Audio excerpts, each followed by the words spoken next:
Greetings, everyone. Again, I'm not leaving you alone. Never. I'm just gonna get more erratic as time goes on. Don't worry, this is just me. I'm just a goober, but it's me. Yes, yes, it's me again. And who'd have I kidnapped today? He hasn't been kidnapped, just for the record. Unfortunately, it's voiced by Corey. Sorry, I had to rip off the tape because Michelle likes to, tie us up and keep us hostage. I'm Corey LeVier, also known as Voices by Corey, fellow voice actor. Um, Looking forward to chatting with you, Michelle, and having some fun today. Yeah, same. Just for notes, we did not do a kidnapping. Yes, for legal reasons, YouTube. We no, this is all pretend. We are acting. Thank you. It's all family friendly here. It's all family friendly. We all know you have the family friendly police going on. Don't worry, it's fine. Oh boy. I love doing these. Right, so let's start out simply. What made you want to be a voice actor? Oh, geez. It's a loaded question because I have lots of reasons why I wanted to be a voice actor. The big one that I always turn to is Robin Williams. Oh. Robin has always been a big inspiration, not only for voiceover, but just in life in general. Mm. Growing up in the 90s, I loved watching Disney films. And of course, Robin was just in every kid's 90s film. If there was an animation or a live action, Robin was in it, especially for kids. So I knew him. I knew his voice. I loved him. Like, it was one of those actors that you just gravitated to when you were a kid, just because of his personality, his quirkiness, his silliness, and I love that about him. So when I'm watching Aladdin for the first time as a kid and I hear his voice coming out of Genie, I'm like, that's Robin Williams, but that's not Robin Williams. That's a cartoonish blue genie dude. What the heck's going on? I asked my dad, I'm like, what's going on here? How is that possible? Like, I didn't understand it at the time. Of course, as a kid, you don't understand what voiceover is. So he explains it to me, saying, so Robin is in front of a microphone and he's talking into the microphone and they record his voice and then they draw, it's called an animation, around his voice. I'm like, oh, that's really cool.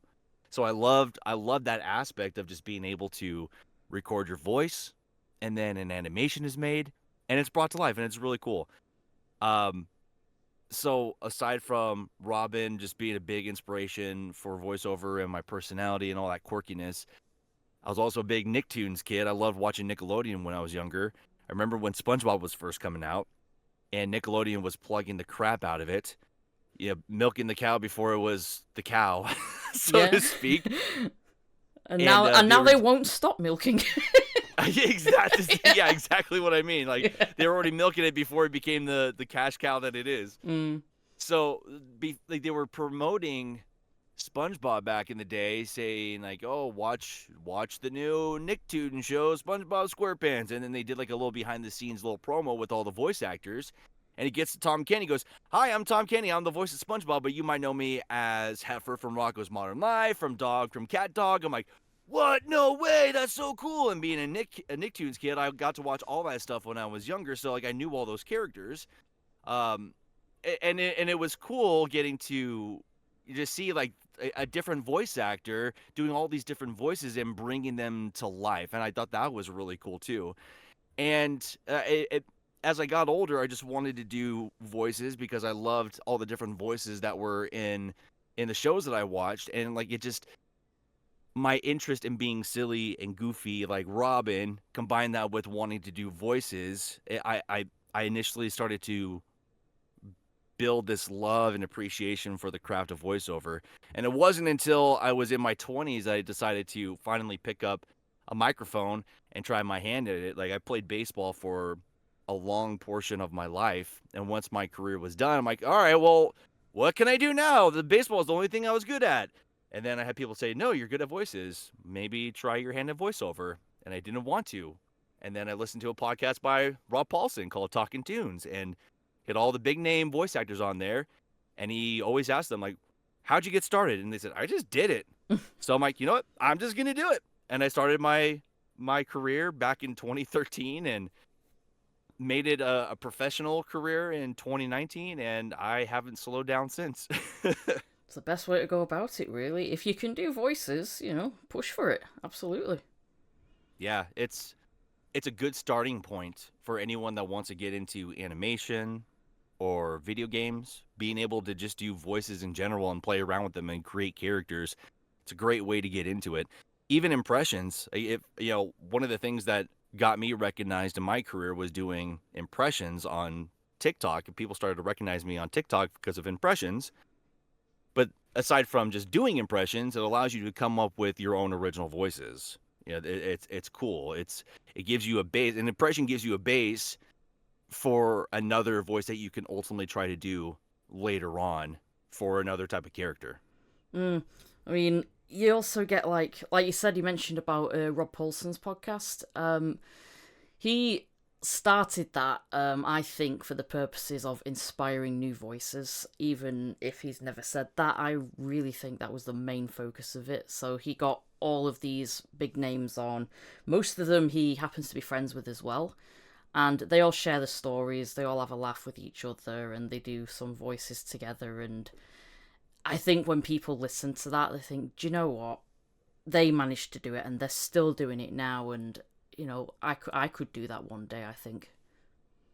Yeah, absolutely. That was one of the big premises of it. Like, yeah, you're sitting down and you're interviewing big name voice actors, but the main focus of it was, how did you get into this? How did you get started?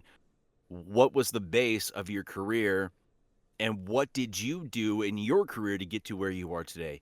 And they broke it down for you in a way where you could literally take notes step by step of what you could do and implement those into your own career path and excel like they did. And I've taken a lot of the notes that they've talked about, and I've applied it, and it has helped me grow in my career. Like, if I'm assuming it's still on any podcast platform on YouTube, look it up. Talking Tunes with Rob Paulson. Great. It's a great podcast. I think each episode's about an hour long. Has some of the best in the game. He's had Nancy Cartwright on there. He's had, of course, Maurice LaMarche. He's had Jim Cummings, Tress MacNeille, like all the big names on there. They always come on and they share some amazing wisdom to help new voice actors get acquainted with the craft and appreciate it and want to pursue it. Yeah, I think I agree with you, Michelle. I think one of the big premises was to encourage people like, hey, we did it. You can do it too. Try your hand at it. And I know it has. I'm not the only person who said, yeah, I started my career because of Talking Tunes with Rob Paulson. It's like they could even say, look, we make it look easy, and it looks like, oh, we're so talented, anybody would have us. And he says, yes, they would have us now, but that's because we've done this for years. We've worked hard for this, and it takes a good long time for somebody to look at you and go, do you know what? We're just going to put you in everything. Because yeah. It's like, we want to. It's funny though too, because one of the things that they've talked about is like, you get to a point in your career where they start to use you as a voice actor. It's like, I want a Rob Paulson. Like, I want this person to sound exactly like Rob Paulson. And Rob Paulson's like, hey guys, I'm Rob Paulson. They say, no, not you. It takes time to work up to where people want you specifically, or they want a voice just like yours. It takes a lot of time, a lot of dedication, a lot of work at the craft. One of the beautiful things about that podcast is they really emphasize how important the acting side is for a voiceover. A lot of people who are trying their hand at it think, oh yeah, I can do voices, I'm going to do this, without understanding that it is more than just voices. It's acting. You have to be able to personify emotions in a way that captivate an audience and believe what you're doing is actually what's going on screen. I do some teaching on the side of voiceover, and I tell students there's different levels to emotions, and you have to be able to personify them in a way that's convincing to the audience. Like the classic example is, think of Looney Tunes, and Daffy Duck is getting upset at Bugs Bunny and his head fills up with red all the way to the top, and when he gets to the top, steam comes out of his ears and he screams. How are you going to encapsulate his anger? Are you just gonna be like, oh, Bugs, you pissed me off? Or like, Bugs, you pissed me off? Like, you have to be able to differentiate between those two levels of anger to really sell the anger that's being captivated or that's being displayed by the animators, right? So you have to be able to act that out and bring that emotion to life. If you're not going to do that, your performance is going to fall flat, and you might not land roles. You know, Yeah. it's one of the things, like, you have to be able to act and bring that character to life. Yeah. I mean, like I say, with the monotone, that's something you have to be careful of, but there are a few exceptions, because there are some characters where they might say, oh yeah, sound completely dead. Just Yeah. And those are the fun ones, because you could just sit at the mic and talk like this and not really have to do anything. Like, hey, that's good. Here you go. Here's your payment. Thanks for doing that. We'll call you when we need you next time. And those are the fun ones. We just get to be plain dead Jane, you know? Yeah. I think one good example of a monotone character was in the My Little Pony series. The character Pinkie Pie has a sister called Maud, and she is the most monotone character, the most emotionless, flat character I've ever seen, and she got such a big, such a big audience just because of that character, because they thought, this is hilarious, because she's so expressionless, but yet her sister's like, oh yeah, she's so hilarious, you gotta hear her tell jokes. Hey. Pinkie is the total contrast, right? Yeah. Super high energy, and her sister's just super deadpan. I know who you're talking about, because I have a daughter and she likes My Little Pony, so I've seen this, so I know exactly what you're talking about. Then all she likes to talk about is rocks, because she studies them and they're a speciality. Yeah, and Pinkie loves talking about parties and having a good time and all that good stuff. But, you know, to Maud, rocks are the bee's knees, you know? That's the cool thing. Yeah. I mean, when she first appears, she says, I want you to meet my sister. And then she comes in and she's like, wait, she doesn't really do much. She says, that's your sister, really? She's nothing like you. And it's funny how that does compare to some siblings in real life. There's some people who are just way more outgoing and expressive than their siblings, and then the other sibling just wants to be, you know, inside, just a little reclusive and stay to themselves and, you know, enjoy the things that they like. It's a good representation of that. I love doing like really bouncy, expressive characters, but I also enjoy doing the monotone, because first reason is because it takes it easy on my voice for a bit. Yes, right. And the other reason, I agree with you. The other reason is, can I be monotone, but you still get what I'm feeling? That can be a challenge in itself sometimes. Yes, yeah. Like I actually voice a character in an ARG called The Varian Show. It's one of those analog horror shows on YouTube, and I voice a character. His name is Danny Z, and Danny is one of those monotone characters who just does not give a shit. He's a representative. He's basically the servant of the president of Zion. I don't want to get into the whole lore because I'd be exposing things, but he's like the butler, the servant of the president in the show, and he's very monotone, very right here. He doesn't put up with nonsense, and just his demeanor shows you that he doesn't put up with anything that you have to say. He's only going to focus on what works for the president. Like he's there as basically that counterpart, basically the voice of the president, and he puts up with no nonsense. And it's one of those monotone characters where you have to find ways to be expressive to truly understand what he's feeling in those moments. And yeah, he's a fun one to do. Like you said, there's plenty of monotone characters out there, but they're still expressive in a way, and it can be challenging when you're trying to figure out what they're trying to convey in their expressionless expressions. Yeah. No, I love monotone characters. They're like one of my favorite sort of character tropes where they just have no. It looks like they have no feeling at all, and they just stare at you with a plain look. Let's say you have no emotions to you, and it's like, yes, I do. I'm happy. Can't you tell by the smile on my face? What smile? There's nothing there.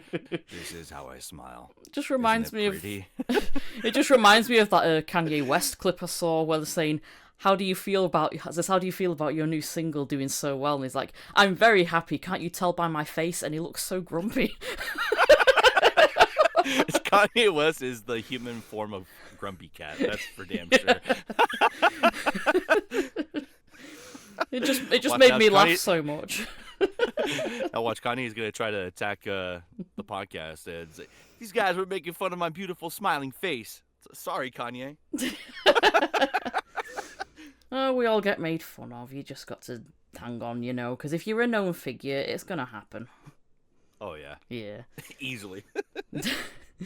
Have you ever auditioned for a project that you really wanted to get into, but you either didn't get it or you did? Has any of that ever happened? Yes, I've had plenty of both of those where I've auditioned for stuff that I really wanted and I didn't get, or a project I really wanted to get and I did. One of them, or I'll say two of them, like two that I really wanted to get. I was able to get them. One was Alice in Blankland. It's an indie animated series that's in production right now. I auditioned for, I think, 3 or 4 roles in that, and I was fortunate to be cast as Bud. Yeah, Bud is just basically your stoner drummer. Like, yo, dude, he's a rocker. Like, woohoo! Just like super. It's supposed to take place in the 80s. It's Alice in Wonderland, but like with an 80s theme to it. So you have your typical high school rock band trope, and Bud is the drummer of that high school rock band. And like I said, he full-on mohawk, stoner, just loves to have a good time. He was like the second character I was really hopeful to get, and I got him. The other one, I was really hopeful I didn't get. I'm like, aw. And they're like, but we're going to give you this. I'm like, yay! So it's a really cool series. I'm excited about that one. And the latest one I just booked and was revealed was the voice of Anon in Snaptic's latest video called Glass Memory. If you guys don't know who Snaptic is, he's a animator here on YouTube. He's primarily focused on doing YouTube shorts, and his content is 3D animation that's focusing like on the AOL Instant Messenger blocky character guys. And it's really cool. It's, for me, I love it a lot because I grew up in the 90s and AIM was a big 90s thing, so it's really nostalgic. But the concept is like it's being brought to a generation that didn't grow up with it pretty much. So everyone's been gravitating to it and loving it. And he just released his first like really long video. It's like a 7-minute video, but not only is it a video, using characters that the audience knows, but it's also plugging a game that he's making called Snaptic the Video Game. And yeah, I got to voice the main character. His name is Anon. He's just a little gray AOL Instant Messenger looking dude. And we have a lot of similarities in performance to Ina's Dream Barbecue, especially the salesman in that game. It's just my regular voice, but just more so leaning on the "you've got mail" type of voice from AOL, and a little robotic and computerized, but just very straightforward. And it's really fun, and I'm excited for that because if we end up recording lines for the video game, that's going to be a really big hit because a lot of people are hyped about that. I'm very excited about that.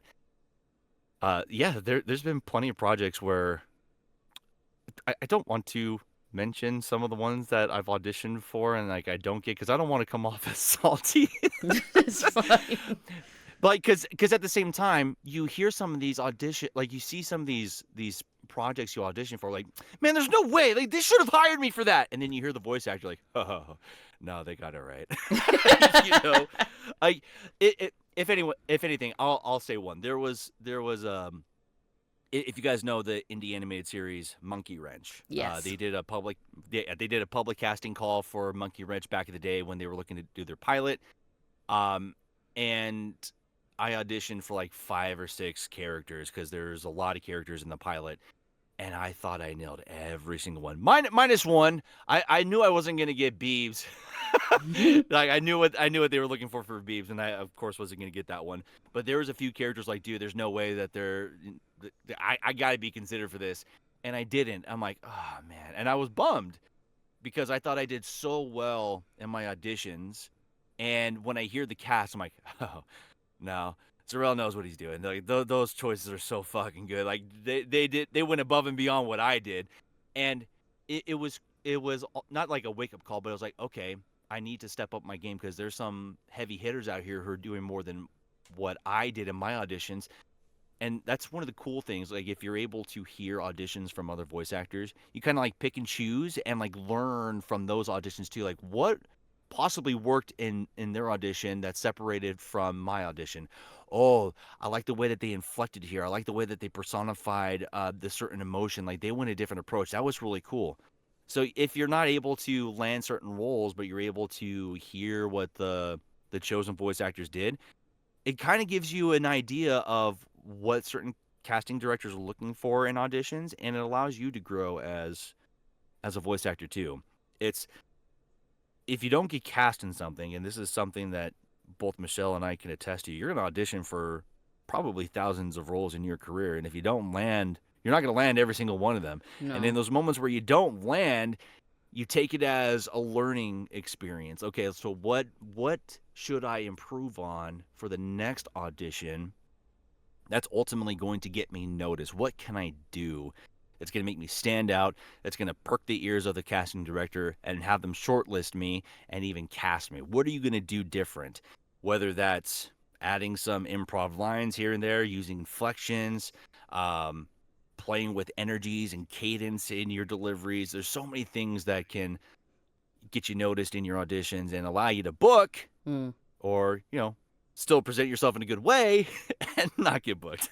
Yeah. I mean, one of the things that I do in auditions, unless they specify that they want a particular accent, I will do each take of a line in a different accent. See, I like that. It gives them variety, and it also gives them the option to hear the character in a way that they may never have envisioned in the first place.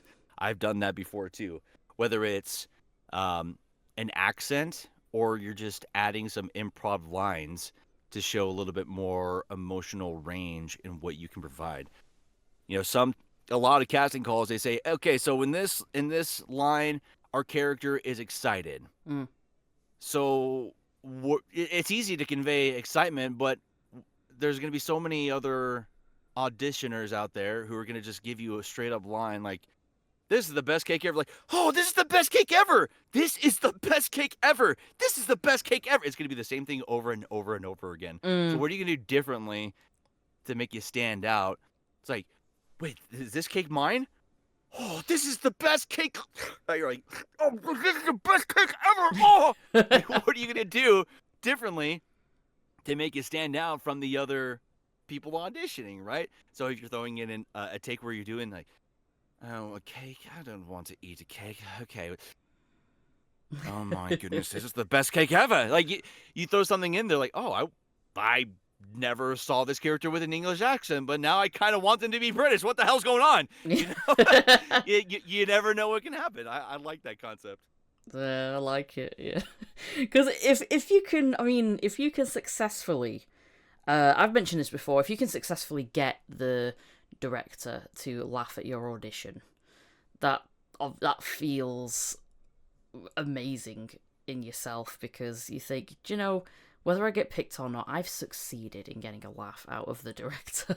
So I have managed something today, and I am proud of that. There was an audition that I did. I've mentioned this before, I think, but there was an audition that I did not too long ago, and I did actually get picked for the role, which I won't say any more about it because I can't talk about it just yet. But NDAs, yep, everyone, NDAs. NDAs. I got picked for the role, and the email I got confirming that they wanted me to play the character was they said, I loved all the auditions, but the one you did for this character, I want you to play her because your audition, wow, that improv, it was so funny. And I was like, Doesn't that make you feel awesome? Like, I love what you did there. Yeah, because I just did it out random, because one of the lines was they said, oh, do some improv of the character, because I think some people will ask that because they'll say, I want to hear what you think they would do. Because if you've got them in your head and you are that character, what would they behave like to you from what little you know?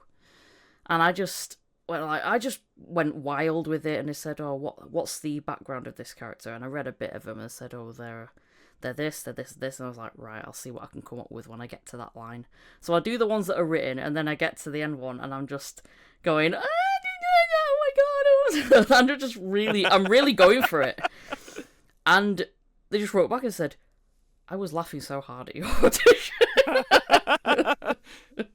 See, that's when you know you've made that impression, right? When the casting director tells you, I loved what you did, it made me laugh. That right there, boop, now you're stuck in their head. And even if you don't get the role, now they know who you are, and now you've left a lasting impression on them. Like, that same show I talked about earlier, the LeVier show, they just had a major casting call. I think they had like almost 1,000 people audition. They had a bunch of characters for this latest casting call. Wow. And one of my students who I've taught previously, we were in I teach an auditioning class, like to help you prep and understand the auditioning side of things and boost your overall performance in auditions. And one of my students was one of the finalists for one of the major characters in this casting call, and it was cool to see. And it was a character out of their comfort level. And I said, look, you have a great voice, and the voice is tailored to what this character is supposed to sound like. Get out of your comfort zone, try it, and have fun with it. And they were a finalist. And they didn't get cast, unfortunately. I said, but look, the main thing is they now know who you are. So when you audition next time, like, oh, I remember them. Oh, my God, that's so great. Yes, they're back. Let's go. And then maybe you get a role next time. It's doing what you can to stand out and be recognized and be remembered by the casting director too. Can't tell you how many times I've either been like, hey, you didn't get the role, but we like to keep in touch for some background voices if you're interested in that. Like, hey, didn't work this time, but we're going to keep you in mind for characters down the line because we'd love to work with you. I mean, shoot, that's the same thing that happened with you and I, Michelle. Self-plug right here. I have my own audio drama called The Illusion of Choice, and when we were doing our initial casting call for a few of our characters, Michelle auditioned for all of our female characters, and we loved all your auditions, but we chose other voice actors for the first go around. And then we came across and when we were looking to cast one of our other characters, Mrs. Roth, we went to you instantly because we loved what you did in the auditions, and we knew that you could bring Roth to life in a way that probably none of the other voice actors can. And you did a fantastic job with Roth. And whenever I listen back to the episodes that you've voiced in, it makes me laugh just the way you just go off on Sam. And that's just a testament to you and your ability to perform and bring characters to life. So if you audition and you connect with the casting director, there's always a good chance that you'll be working with them one day because your performance resonated with them. Yeah, there's that, and there's also the idea that if they do another project one day, they could just ask you back if they think there's a character they've written that works with you. Absolutely. Yeah, and sometimes they'll write a character specifically for you. Hey, I like your voice, and I think it could fit this tone and this specific character. What are your thoughts about bringing this character to life? Oh, hell yeah. Yeah, I love it when creators do that. They write a character specifically for you. Yeah. I mean, one thing I love as well is when they write somebody with a character in mind, they will sometimes give the character a similar name just to make it obvious. I think one recent example was that Aubrey Plaza cartoon that came out. It's called Kevin. It's about a cat. There is a character in it who's a horse who used to be a performer, and the horse is voiced by Patti LuPone. And the horse's name in the show is Patti LuPone. I love that. Oh, that's so great. And I thought, well, you know what? I think they wrote that for her exclusively. Exactly, right? kind of little, hammer on the nail. It's like, oh yeah, that's pretty. I can see what you're doing there. Yeah. Well, they knew. They always know what they're doing. One thing I will say as well is directors know each other as well. They do talk about you to other directors when they've got projects coming along, and they may recommend you for their project. Oh yeah, that's happened to me quite a bit too. Another nod to the LeVier show, the creator of the show, Mason. He's recommended me to so many people, and he has been a huge supporter of my career. Which, if you ever hear this, man, thank you so much for your love and support. It really does mean a lot to me. He's recommended me to so many people, and especially like fellow ARG creators on YouTube, and he got me hooked up with Asian Studios, which is another YouTube channel that has focused primarily on like prehistoric ARGs, and I just voiced in their recent video, and I got that just by recommendation from Mason. Like you never know who's going to be talking about you, so you always want to at least you want to try to be professional at all times. Do what's needed of you. Have those good connections, and just be that bright, positive energy whenever you're working with someone directly. Because you never know what's going to happen behind the scenes. Like they can reach out to other people and recommend you, and they can either say good things or they can say bad things. And you don't want the bad things to come about. You want people to always talk highly about you, because you never know what projects could arise simply from word of mouth. Like it's as I've advanced more and more in my career, I'm finding that happens a lot now, where people are like, hey man, so and so recommended you. I'm like, oh really? Cool. I gotta say thank you to them. I've had plenty of friends do that. I've had friends from the indie team Canejos. They've done that for me. I've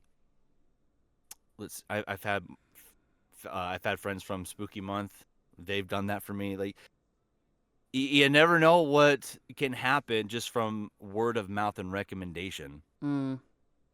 It's absolutely endless, honestly, because people always know people, and those people know more people, and it's just vast. It's like the universe's never-ending cycle.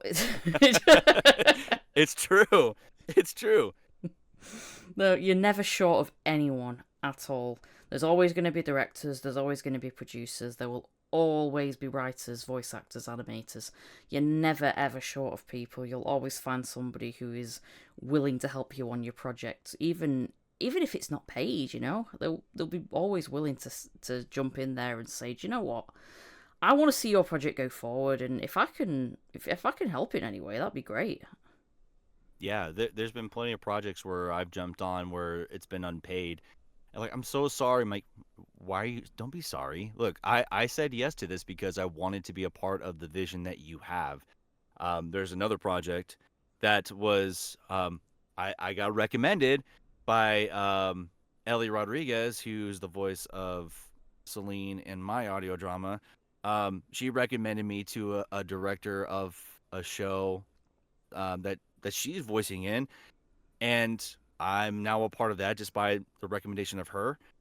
But you find out how important your networking is, and being willing to work with people who have this vision that can be expansive, and being willing to take on projects where there isn't compensation for the time being. It can go a long way, because you are starting to build that network, you're starting to build relationships, and you're starting to show people that, hey, it's not about the money, it's about craft and having fun and working on something that is a lot of fun.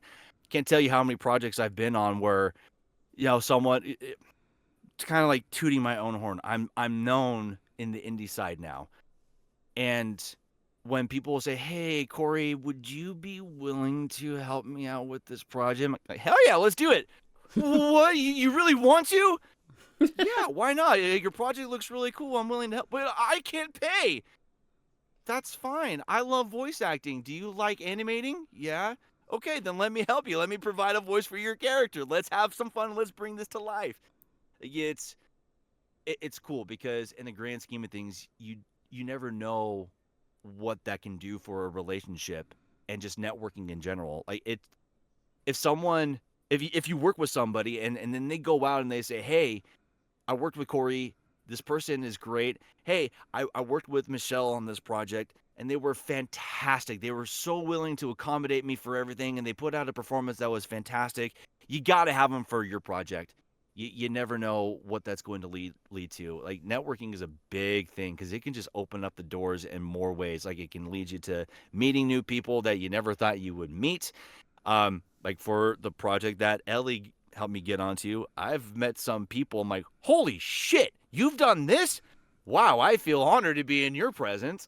It's like one of those things. Like you never know what can happen out of it. So building those strong connections, and being willing to accommodate where you never thought you would need to accommodate before goes a long way in helping your longevity in this field. And I Yeah. think that's one of the beautiful things about voiceover is that we're always willing to help one another and help not just fellow voice actors, but we're willing to help out the creatives who are putting everything together, right? We know they have a lot of stuff going on, so we like to do what we can. We like to go above and beyond and help them in their work. And then we like to help out our own get work and help them through, you know, whatever they're going through in their careers. Yeah. Like I say, it's vast. Very vast. It's very vast, yes. Yeah. Um, just so everybody knows, can you name a few characters that you voice? Yes. The big one that everyone knows me for is Bob Velsib in Spooky Month. I like I said, I just got to voice Anon in Snaptic's latest video called Glass Memory. A lot of people are starting to recognize me for that now, which is really cool. I've got to voice Pico in a bunch of works on Newgrounds. You've probably heard my voice a time or two there. I've gotten to voice a few characters for Cheeto Studios. The big one that I voiced for them was the clerk in their full-length episode of Dude Guy and Dr. Jib, the Shaker's shapeshifter. You've probably have heard me in Sushi Ben. I've voiced various characters in the VR game Sushi Ben. I was Yeah, in that too. there's yeah, and Michelle was in that too. Yeah, another project that we've been in together. And the last one that I'll plug is, of course, Sam Destin. If you've listened to my audio drama, The Illusion of Choice, you've heard me as Sam. Those are ones I like to plug. I have voiced a lot of characters over the years now, and it is really hard to kind of pull more significant ones off the top of my head. If you guys play any mobile games, if you play Match Masters, I am the voice of a bunch of different little characters. I'm the voice of Leo, the tiger, the pig, wolf, and alligator. In that, I just do like little amounts like ha ha, wow, wow! Like I just do little stuff like that. So if you've played Match Masters, you've heard me in that. Yeah, like my voice is starting to get all over the place. Yeah. It's always a good thing, really. Yeah, it's cool. Like when I first got into voiceover, I was like, well, I'll just do this and see where it goes. And 20 like I had to step away in 2016 from my career because I was going to school. I was in a relationship. I had my first kid, and it wasn't until 2019 that I got back into voiceover thanks to COVID. Like Yeah. it kind of opened the doors to allow me to get back into it and pursue it as a professional career. And it's still like not my full-time job.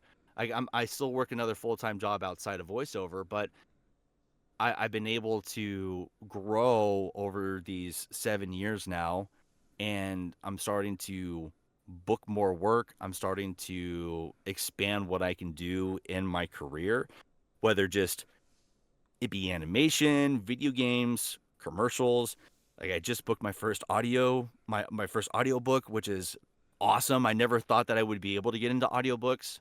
And my buddy Thomas Hale, who is the creator of Cabin Tales, um, he's taken his production company and he put a little roster together, and now he's trying to get into audiobooks. And I auditioned for one, and I got booked for it. And I'm like, I never thought I would get into audiobooks, and I booked my first commercial last winter. So I'm like, things are starting to open up more, and it's really cool.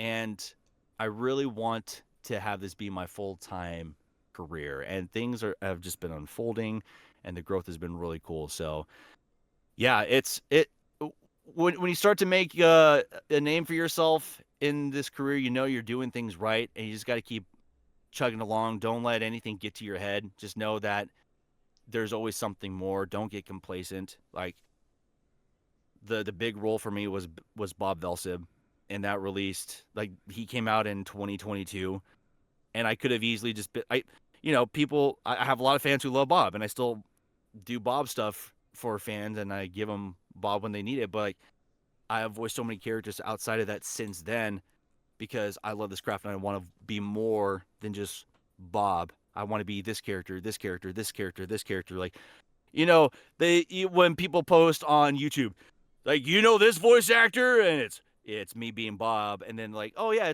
this is also Corey, and I'm just doing this high silly voice, like, like oh shit, like there's this, oh wow, I didn't even realize that. So yeah, there's a lot of cool things about this craft, and I love doing it, and I want to continue growing and voicing so many characters, and just do more than just, of course, character work. I want to implant myself into many facets of this fun career and just have a lot of fun with it. Yeah, I do the same as well, because I do a lot of character work, and I did my first audiobook last year. It's not really a book; it was more like one of the stories in a compendium of stories in a big book, basically. But it still still counts as audiobook.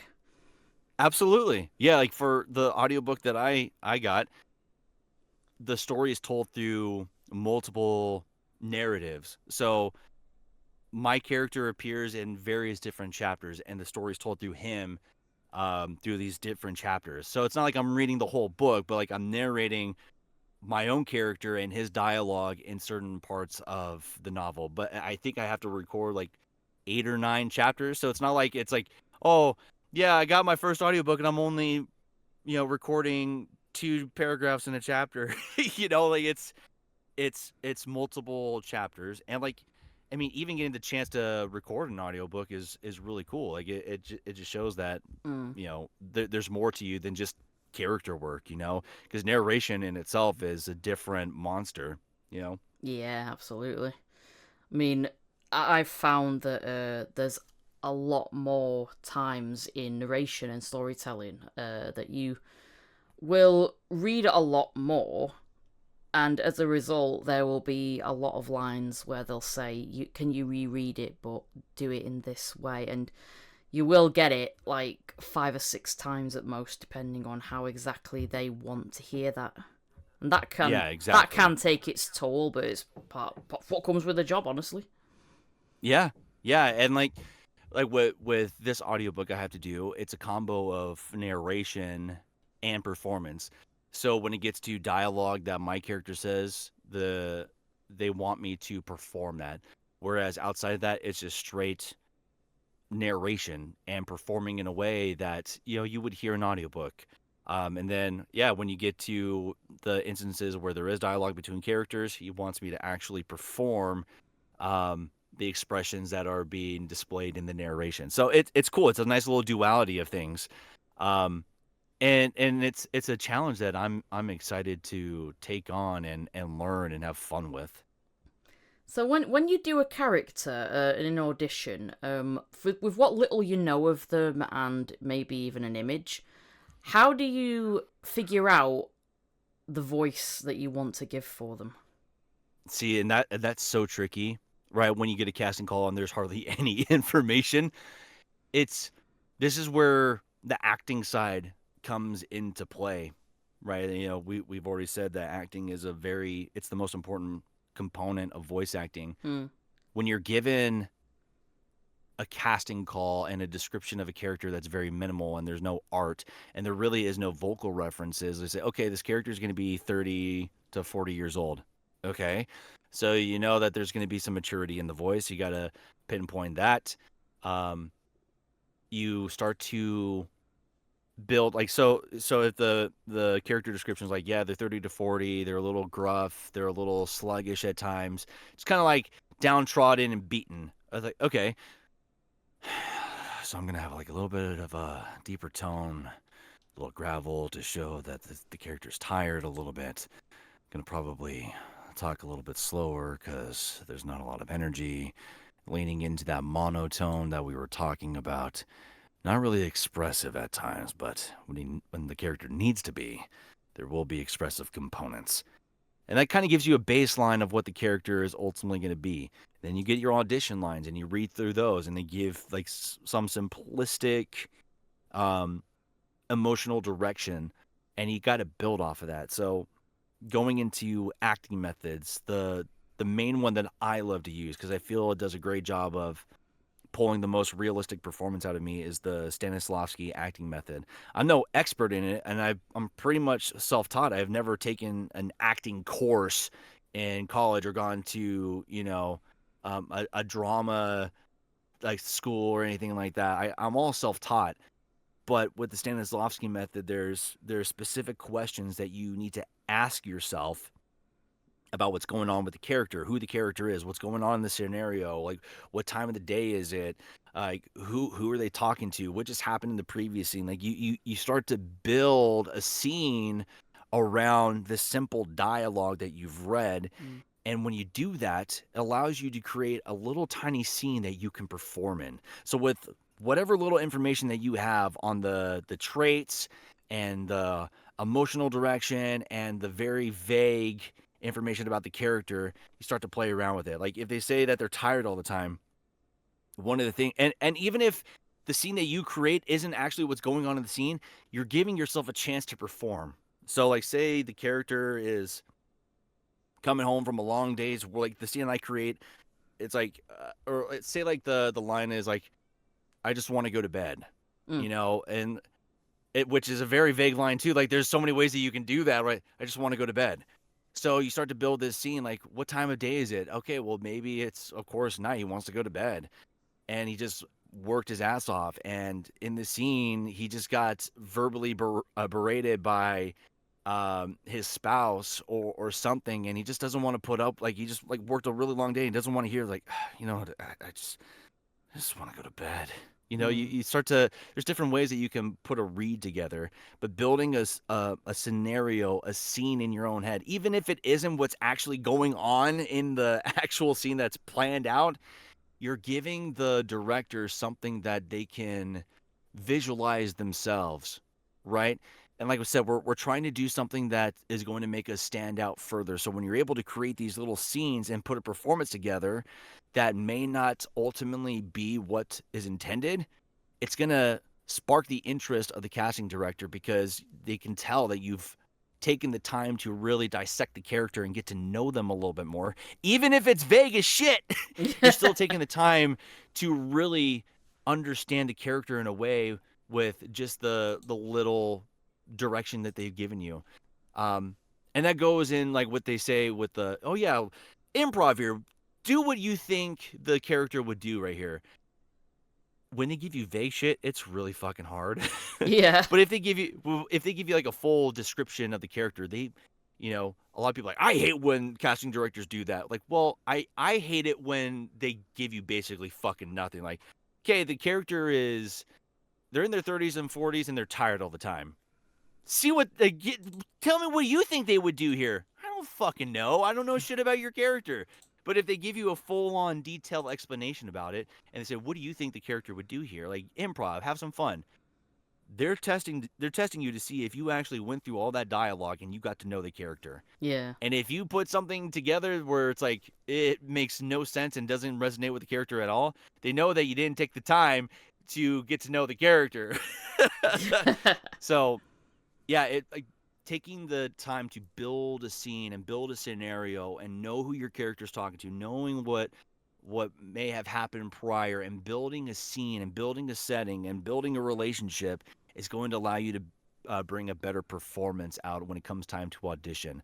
And like I said, times where I do this for every audition, and when I do it, it does help me get recognized a little bit more because I'm putting more into my audition than you know than others may. Because like I said, there's gonna be plenty of people who's like, I just want to go to bed. I just want to go to bed. I just want to go to bed. I just want to go to bed. And it's the same. It's literally the same read every single time. But what are you going to do differently to make yourself stand out?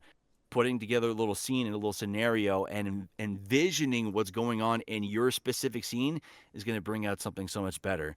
Adding a little pre-life or post-life, like, you know what, I just had a rough day. No, I just want to go to bed. That right there, it's going to sound so much different than the casting director's like, oh, whoa, I like that. Noted. And then you're starting to stand out a little bit more. You're doing more. You're performing. Remember, it's not just the voices. It's performing. You're acting. Really show off that acting side, and that's ultimately what's going to help you get recognized. And even when there's hardly anything, make it happen. Make it so. Make it work. Do what you can to make yourself stand out. Definitely. That can be a little tricky at times, but it's... I think what it is in my circumstances is I want to really play this character that I've been given, or audition for this character that I don't know a lot about as of yet. But just wonder, I suppose sometimes I compare myself to how somebody else would be, and I think, right, how can I stand out? Because somebody else is going to do exactly this. Yeah. So I think I'll do a take as to what they expect, and then another take will be something that's probably they wouldn't expect to hear, and I'm hoping they don't expect to hear this. No, that's a good point. You know, you can easily give them something that they are expecting, and then you give them another various sets of takes where it's a little bit unexpected. And you hope that they give you the time of day to listen to your audition fully instead of just like listen to 5 seconds. Nope, I don't like it, and they move on and they don't even give you the time of day. There are a lot of people who do that, but then there are a lot of casting directors who will give you the time of day and they hear that. I like that approach. Like if there's, like, I know that there's going to be people out there who don't have a good or there are characters where you're like, I don't know, I'll give them what they want, but then you just play around with it once you get a better feel for it. The way that I like to approach auditions, I start with the base, give them what they want, and then you slowly build on that till you have a take where it's a little bit more expressive, or it's just a completely different direction of what they want. They have a simple emotional direction. They're tired. Well, why are they tired? Okay, now I start to build on, like, okay, so they're tired. Maybe it's because they had a long work day and they got berated by their boss all day, and they get home, they got berated by their spouse. So now not only are they tired, they're exhausted, like they're emotionally exhausted, and they're probably a little ticked or irked off. So you give them what they want for the small directional note, but then you give them a take that has multi layers of emotions and reasons why they would be talking in a specific way. So it definitely can be challenging, but it can also be very rewarding when you do a take that stands out and gets you noticed. And like we said earlier, when the casting director said, I love what you did here. That was really cool. That made me laugh.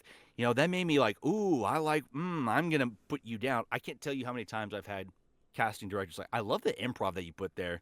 Like, it just showed that you connected with the character in a way that no one else did this. Like, that was cool. Like, it showed that you connected with the character. I literally just had that happen with another project. Like, you're the only voice actor who did improv, and it was really cool because it showed that you took the time to understand the quirks and traits and likes and dislikes of this character. The character I auditioned for was he's kind of like an astronomer, and he loves astrology. He loves the stars.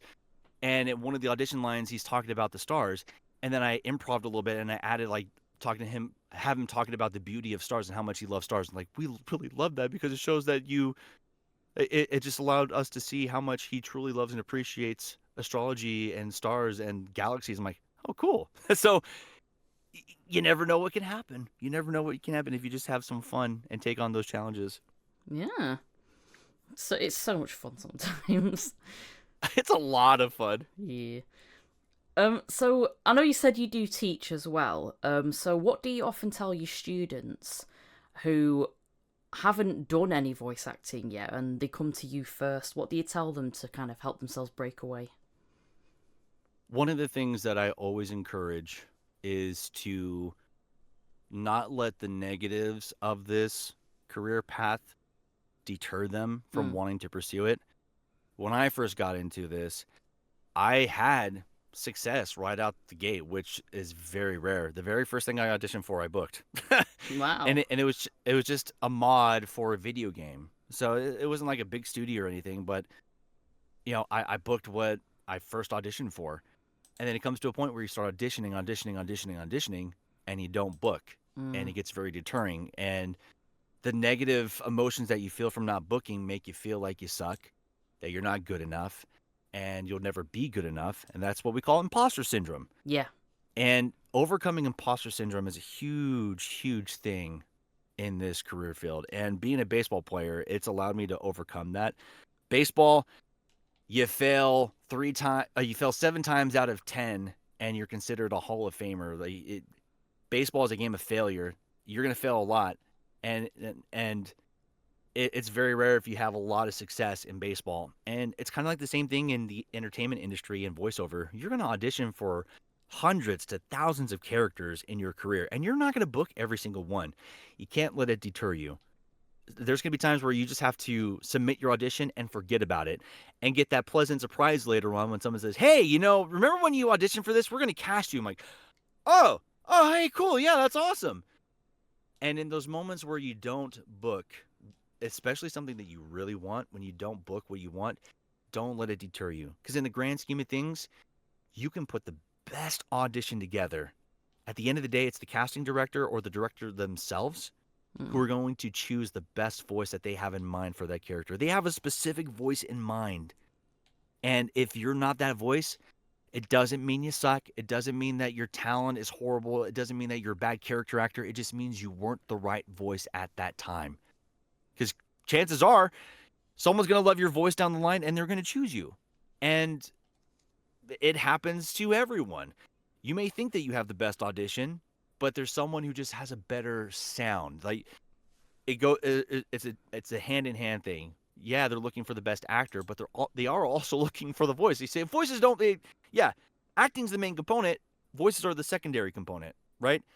If you act, you're gonna get noticed. But what's gonna secure it is also the voice. The Yeah. casting director, they have a specific voice in mind. Don't let it deter you if you aren't chosen. Just say, hey, I gave my best performance. I'm going to grow from this, and I'm going to get the next one. Don't let the negative impact prevent you from pursuing this career. It's hard. Mm. And since COVID, so many people are trying their hand at voiceover now. So what are you going to do differently to get yourself noticed, to get shortlisted, to get cast, right? That's why we've been talking, throughout this entire episode is doing more in your auditions to get yourself recognized and get yourself shortlisted. And when you do that, it opens the door to more things. Because yeah, you got shortlisted this one time, but now you might have you might have a person reach out to say, "Hey, I want you as this character. I like what you did here, but I have another character in mind for you." Or say, "Hey, I have a friend who's working on this project. Would you be interested in working with them or auditioning for a character?" Absolutely. You never know what's going to happen. Don't let it deter you if you don't get cast in something. And the other big thing I always recommend is just understand how important acting is, Mm. right? It's something we've already been talking about. Acting is the big thing. Going back to Rob Paulson's Talking Tunes, he says when it comes to voice acting, it's little v, big A, meaning acting is important, it's the most important, and the voices are secondary. You got to know how to act. So take the time to take if you're in high school, take theater, take drama, learn what you can. If you're in college, I'm sure there's plenty of classes out there that are tailored to specifically to drama or theater. Take them, learn the acting, get one-on-one coaching. I thought I knew everything. Once I took one-on-one coaching, I worked with Daniel Ross, who's a brilliant character voice actor. When I worked with him, I realized I knew shit about voiceover and his character work in general. It opened my mind to things that I would have never considered as a voice actor. Get that one-on-one coaching, take group courses, work with people, get that instant feedback, because it's fellow voice actors who are willing to help each other grow. Like I said, that's the beauty of this community. Everyone wants to help everyone get better and help them get roles, because we're all trying to do the same thing. We all want to have fun. We're not doing this for money. We're doing this because we love the craft of entertaining people. So we're going to help one another get better. Take group courses, read books. There are so many books out there on acting methods. I have my own book that teaches the Stanislavski method and breaks things down in a way that I can take in take in the character traits and notes and everything to help me better understand my performance. And it's not just the Stanislavski method. There's so many other acting methods out there. There's the Uta Hagen, there's the Meisner, there's just method acting. There's so many different approaches that you can utilize to bring the best out of you. So you got to learn how to act. Take the time to really study and learn that craft, because if you don't, it's going to pass you by, and that's the last thing you want. It's an investment. Take the time to really hone your craft. It's just like any other, artistic trade out there. Like if you want to be a great musician, if you want to learn how to play the guitar, you have to learn how to play the guitar. You have to learn the 6 strings. You have to learn the fretboard. You have to learn different chords. You have to learn progressions. You have to learn all these different things in order to get good and practice that, right? Same thing with art. If you want to be a great artist, you have to practice. If you want to become great at anatomy and drawing hands that are actually realistic looking, you have to practice and understand the fine details that go into drawing a hand. It's all the same thing. If you want to be a good voice actor, you have to practice the acting component, understand emotions, learn emotions, and learn how you're going to bring those emotions to life. Yeah, those like the 2 big things that I like to tell voice actors when they're just getting in. You got to learn how to act, and don't get deterred when you don't book. It takes a while to get that point where you're consistently booking. And that comes with practice and understanding the nuances of voiceover as a whole. So it seems like a lot to take in, but it really isn't. Honestly, Yeah. all it is just meeting the right people, being friends with them, and you help them, they can help you, and teach yourself a few things in relation to what you want to do. It's honestly. It feels like a lot to take in, but it's all down to you how seriously you want to take this. But if you really want to go professional, you're on a need to know basis of who you need to know and what you need to know. Yeah, and just know there isn't like a right way to do this. Everyone has taken their own direct path to get into where they are in their career. It's not like you have to do this, and you're going to be a voice actor. No, everyone's path is different. It's all paced differently too. Like you're all on your own journey. Exactly. Like for me, like I think about where I would be in my career if I didn't take that time away between 2016 and 2019. But since I came back, and I've put all the time and effort into getting better at what I do, it's been 7 years, but from where I started in 2019 to where I am now, I'm a completely different voice actor, and I'm starting to get like just more familiar with my craft, and I'm starting to book more because of my familiarity with everything. It takes time, it takes dedication, it takes a long time. There are the rare occasions where people will get behind a mic and they are just a natural, and it's very hard to be a natural at this. But it takes a lot of time and effort and consistency to get better at what you do as a voice actor, and ultimately getting to where you want. You have your goals, work at them consistently to get to where you want. knowing the right people, listening to the right people too. There's going to be a lot of people who give you some bad advice. Yes. Not all advice is good. There's some people who will say, "Oh, no, yeah, give your voice to AI. Who cares, dude? Fuck those people. Don't listen to those guys." I've had people tell me that. Don't listen to those people. But there are a lot of voice actors out there who will give you some genuine good advice. Listen to those people. See if it works for you. And if it doesn't work for you, then you can move on from it. Don't be afraid to take on criticism, take advice, and listen and grow. The more you do that, the more you're going to evolve in your craft and get better at this. It takes time and effort. The big thing is effort. Don't give up on yourself. Keep working at it. Yeah. It's all so good once it's rewarding. It really is. So we're starting to come to the end now. So we've got a couple more questions, really quick. Okay. Just say, like, when you're out of the booth, what do you like to do?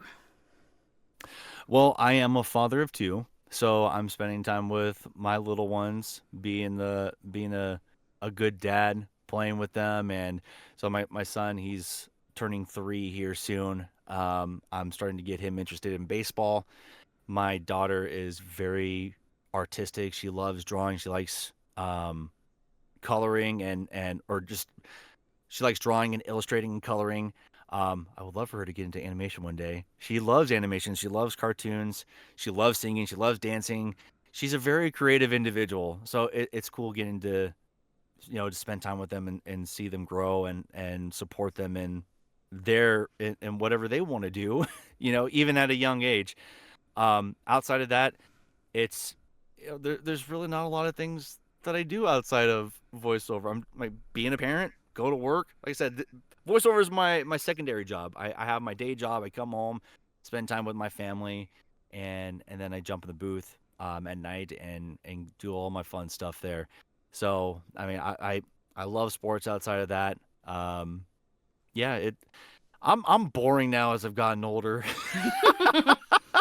Happens to all of us. Yep.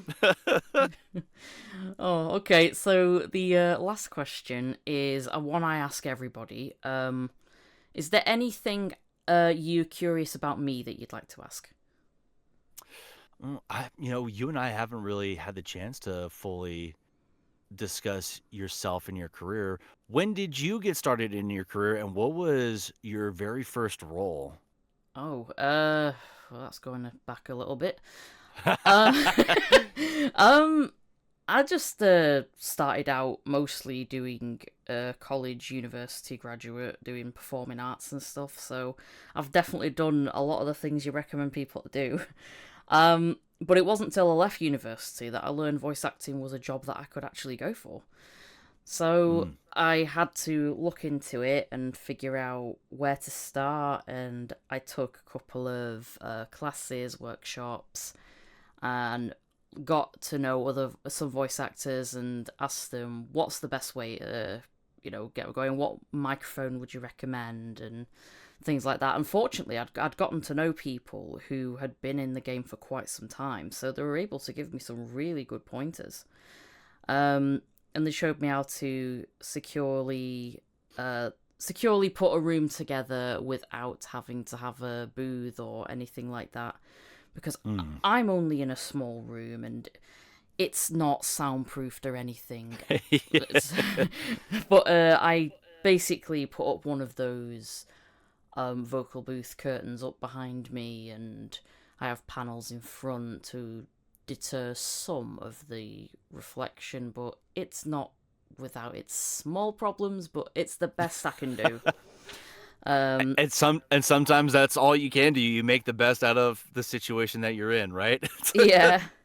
The first role I got booked for was for a small video game. I can't remember for the life of me what it's called, because they haven't spoken to me for quite some time. And I think it's been 2 years now since I've been going a bit more professionally, because the time before that I was mostly doing my own videos on YouTube and making voices, acting, recording, things like that. But yeah, professionally, I think properly professionally, it was 2 years at least now. And I intend to just keep going, really, because I'm starting to book more things. I really do a lot of indie stuff. I think the next step for me is I would like to be part of an agency. But Yeah. the first one I've got my eye on, that I've been recommended to by a friend. They don't have the books open at the minute, so I'm hanging on for that. We'll see what happens. Yeah, getting an agent is really hard. And for those who are just starting out in the industry, you're not going to get an agent right off the bat. So, be patient with that. Same thing with your demo reel. Be patient with that.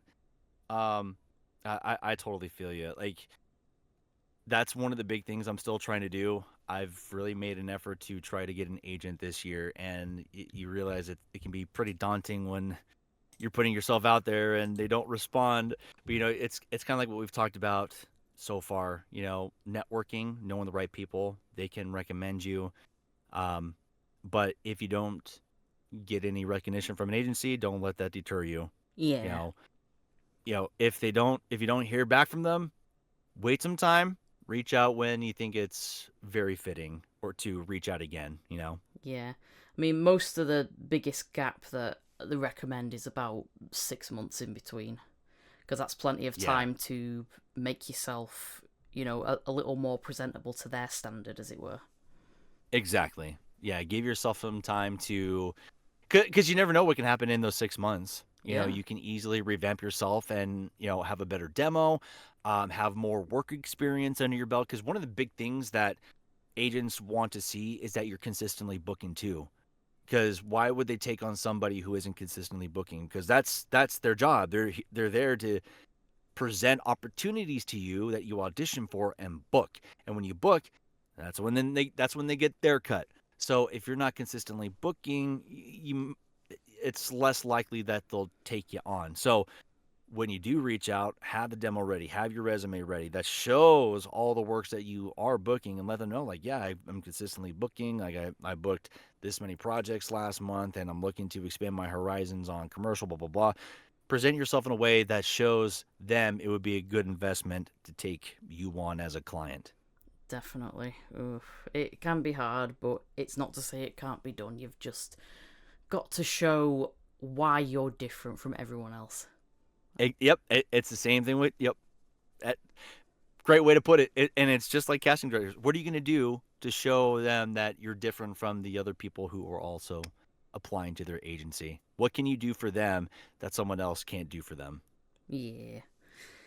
Oh, it's been very enlightening, this whole conversation. It's been extremely educating for myself as well, on behalf. So yeah, I thank you. love it.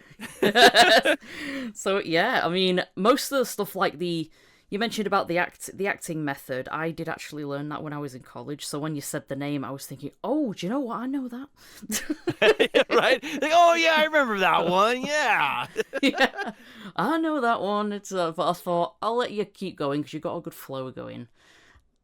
Yeah. So, everybody listening, thank you so much for joining us, and thank you so much for joining me, Corey. Oh, of course, Michelle, and thank you for having me as a guest. I know we've been trying to set this up for a little bit, so I'm glad we were finally able to record this and get the episode going. Yeah, definitely. I always love getting all these amazing people on here. They just get better and better as we go. I've seen the prior guests on your previous episodes. You've had some good guests so far. Yeah, I really love all of them. They're so great, and I can't wait for more to come.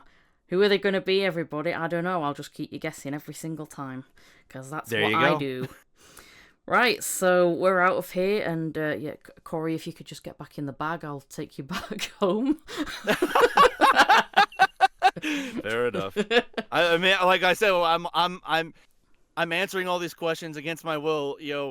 I'm kind of locked in here right now, and Michelle is kind of holding me against my will. So I'm giving you all this education because I value my life. Oh, well, thanks for coming, everybody, and thanks again for coming, Corey, whether you wanted it or not. Absolutely. I'm willing to do this again, too, if you want me. Yeah, definitely. I'm happy to invite anyone back later down the line.